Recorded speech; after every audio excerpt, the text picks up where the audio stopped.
potong lagi untuk kita masukkan ke dalam ukuran cup. Ini bisa dilihat madunya masih ada.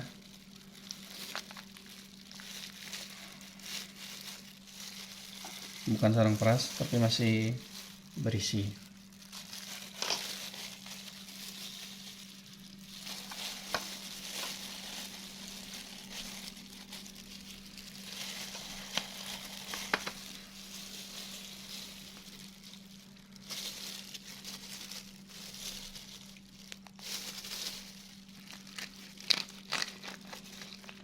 Madunya masih meleleh.